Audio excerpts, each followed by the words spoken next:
You wake up one day, and it hits you. You realize you've been alive for years, but you haven't been living. You've been waiting. Waiting for confidence, for clarity, for the right moment to finally begin. But time doesn't wait for you to feel ready. It keeps moving. While you scroll, while you hesitate, while you tell yourself tomorrow. And if you don't break that pattern now, you don't just lose results, you lose your life.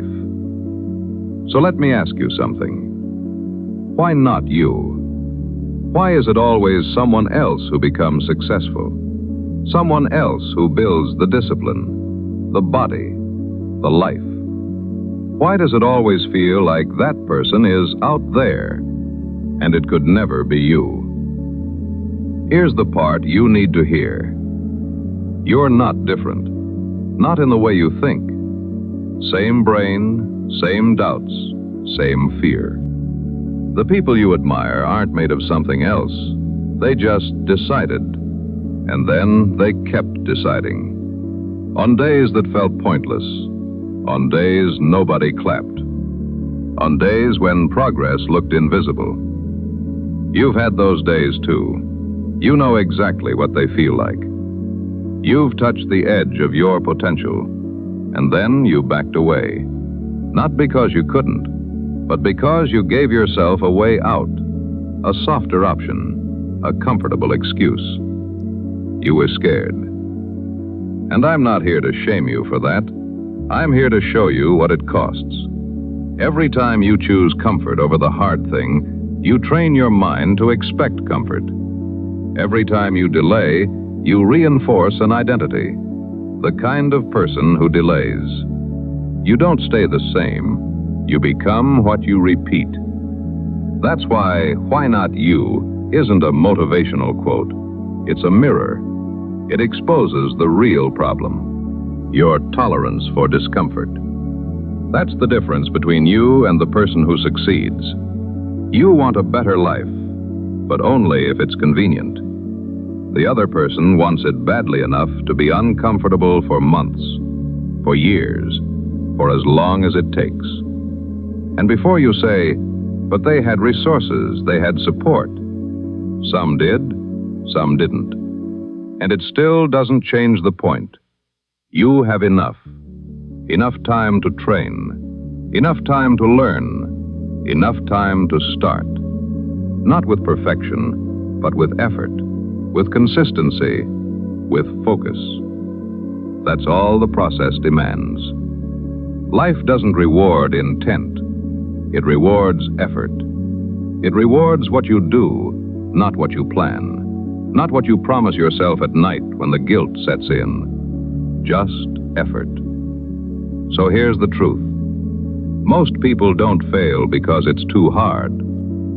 They fail because the discomfort feels personal. They take struggle as a sign they're not meant for it.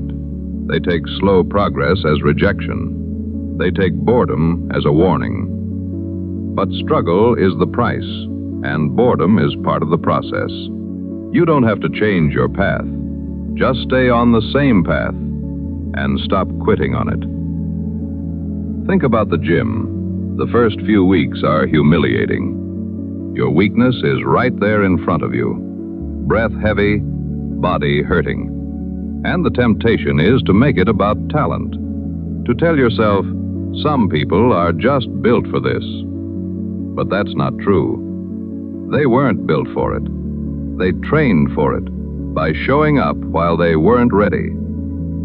The same applies to studying. You sit down and your mind fights you. It hunts for something easier, anything that gives a quick hit of relief.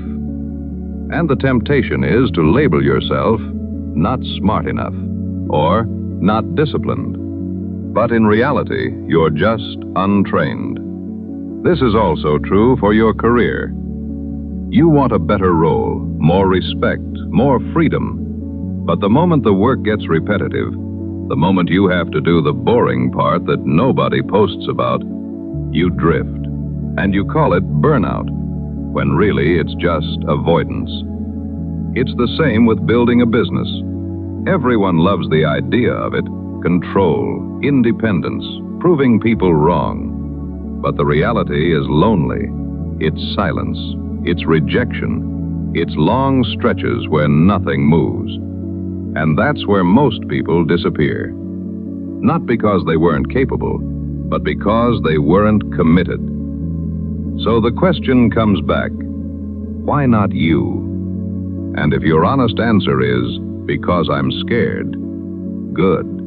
That means you're standing near something real. Fear shows up when your old identity is about to die. The version of you that stays comfortable, the version that delays, that version will fight to survive. It will offer you deals. Just rest today. Start next week. And if you keep accepting those deals, you don't just postpone success. You build a cage. A life of almost focused, almost successful. And one day you'll look back and you'll realize almost leaves you full of regret. So here's the plan. Stop treating discipline like a mood. Discipline is a standard, a rule you live under, even when you don't feel like it. Because motivation is like weather, it changes, but a standard remains the same. You don't need to become a different person overnight.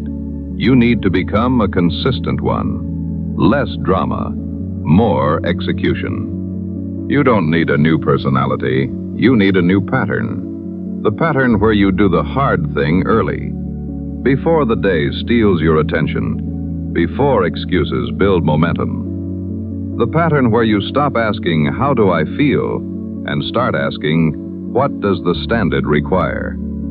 The pattern where you finish, even when it's messy, even when it's slow. Because finishing builds trust, and self-trust is everything. When you keep promises to yourself, you become dangerous. Dangerous in the quiet way, because you start believing yourself. And once that happens, everything changes. You walk different. You train different. You speak different. You stop needing permission. You stop begging life for an easier route. You accept the cost, and you pay it. So when you watch someone succeed, don't call it luck. Don't call it talent. Call it what it is. Long hours, early mornings, hard choices. Again and again. That's all it is. And you can do that too. So ask yourself tonight, when your mind tries to drift, when comfort starts whispering, what do I want my future to say about me? Do I want a future that's proud, or a future full of excuses? Because that future is being built right now, in the smallest decisions, in the moments nobody celebrates. If you keep living like the old you, you'll keep getting the old results. If you start moving like the new you, you'll earn a new life. So, why not you? There is nothing stopping you, except the part of you that keeps choosing less. So let that part die. Let it be uncomfortable. Let it be slow. And keep moving anyway. Because you were not born to be average. And one day, sooner than you think, you'll look back and you'll feel respect for the man who finally decided, no more waiting, no more excuses.